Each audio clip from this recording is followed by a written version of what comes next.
Hasil survei terkait elektabilitas calon presiden dan calon wakil presiden terus bermunculan.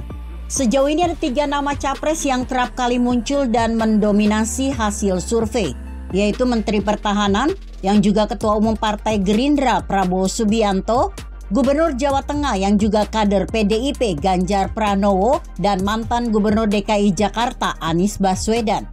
Dilansir dari CNBC Indonesia, Lembaga Survei Indikator Politik Indonesia merilis survei elektabilitas capres pada pemilihan umum presiden dan wakil presiden 2024. Dalam simulasi 3 nama itu, elektabilitas Prabowo menjadi yang tertinggi, disusul Ganjar dan Anies. Survei ini digelar pada 26 hingga 30 Mei 2023 terhadap 1.230 responden dipilih melalui proses pembangkitan nomor telepon secara acak, validasi, dan screening. Survei dilakukan melalui panggilan telepon oleh pewawancara yang dilatih. Survei ini dilakukan setelah Timnas Indonesia U22 berhasil meraih medali emas cabang sepak bola SEA Games 2023 Kamboja. Diketahui pertandingan final sepak bola mempertemukan Indonesia dengan Thailand digelar. Responden diberi pertanyaan, jika pemilihan presiden diadakan sekarang, siapa yang akan ibu atau bapak pilih sebagai presiden di antara nama-nama berikut? Hasilnya, Prabowo menempati posisi tertinggi dengan angka 38%.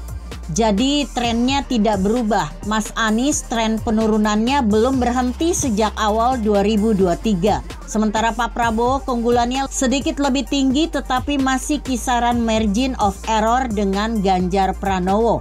Kata peneliti utama Indikator Politik Indonesia Burhanuddin Muhtadi dalam konferensi pers secara virtual pada 4 Juni 2023. Berikut ini elektabilitas simulasi 3 nama capres. Prabowo Subianto 38%, Ganjar Pranowo 34,2%, Anies Baswedan 18,9%.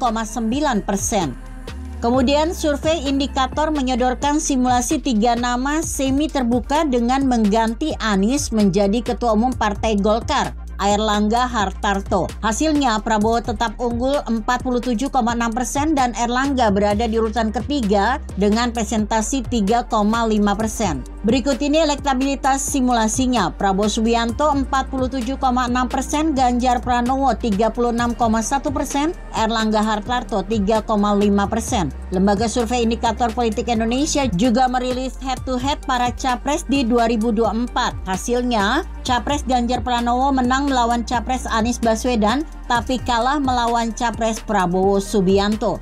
Para responden ditanyakan, jika pemilihan presiden diadakan sekarang, siapa yang akan ibu atau bapak pilih sebagai presiden di antara nama-nama berikut ini?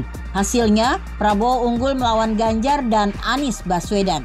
Berikut simulasinya. Simulasi pertama, Ganjar Pranowo 51%, Anies Baswedan 34,5%. Simulasi kedua, Prabowo Subianto 56,8%, Anies Baswedan 26,5%. Simulasi 3, Prabowo Subianto 50,5%, Ganjar Pranowo 39,3%. Prabowo unggul signifikan atas Ganjar dan Anies, sementara Ganjar juga unggul signifikan atas Anies jika Prabowo diasumsikan tidak ikut bersaing, kata peneliti utama Indikator Politik Burhanuddin Muhtadi pada 4 Juni 2023. Sementara hasil elektabilitas tokoh dalam bursa calon wakil presiden terbaru yang dirilis Lembaga Survei Indikator Politik Indonesia, yaitu Menteri BUMN Erick Thohir yang berada di posisi teratas dari 18 nama tokoh yang masuk bursa cawapres. Di posisi kedua ada Gubernur Jawa Barat Ridwan Kamil, disusul Menko Polhukam Mahfud MD. Responden diberikan pertanyaan, jika pemilihan presiden diadakan sekarang, siapa yang ibu bapak anggap paling pantas sebagai calon wakil presiden di antara nama-nama berikut? Hasilnya, Erick Thohir yang juga Ketua Umum PSSI berada di posisi teratas elektabilitas 15,5%. Di posisi kedua ada Gubernur Jawa Barat Ridwan Kamil 15,4%. Dan posisi ketiga diisi oleh Menko Polhukam Mahfud MD. Di sisi lain, Prabowo menjadi capres dengan elektabilitas tertinggi di basis pemilih Nahdlatul Ulama atau NU. Pada survei Litbang Kompas, Prabowo menyalip Ganjar yang menempati posisi teratas pada survei sebelumnya. Merujuk hasil survei Litbang Kompas Mei 2023, elektabilitas Prabowo di kalangan Nahdliyin mencapai 25,8%, naik sekitar 7% dari hasil survei pada Januari 2023. Prabowo meninggalkan Ganjar yang berada di posisi kedua dengan elektabilitas sebesar 24,9%.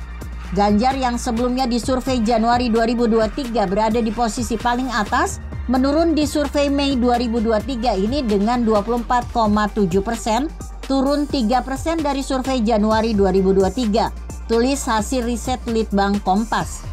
Sementara itu Anies berada di urutan ketiga dengan elektabilitas 12,3%. Sosok lain yang turut dipertimbangkan oleh kalangan Nahdliyin untuk dipilih sebagai capres antara lain Gubernur Jawa Barat Ridwan Kamil 7,1% dan Menparekraf Sandiaga Uno 1,3%. Kemudian Ketua Umum Partai Demokrat Agus Harimurti Yudhoyono atau AHY 1,3%. Menko Polhukam Mahfud MD 0,9%. Mensos Tri Risma Maharini 0,7%. Menteri BUMN Erick Thohir 0,7%.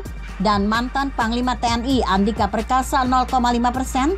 Masih ada 22,1% responden survei Litbang Kompas yang tidak tahu atau tidak menjawab.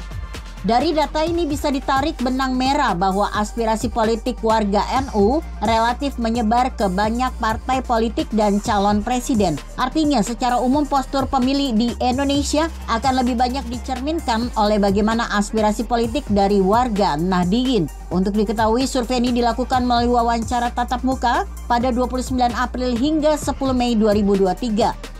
Sebanyak 1.200 responden dipilih secara acak menggunakan metode pencuplikan sistematis bertingkat di 38 provinsi di Indonesia. Begitu kira-kira. Bagaimana menurut Anda? Jika Anda berpendapat lain, tuliskan komentar Anda di bawah ini. Saya Emma, Karisma 90.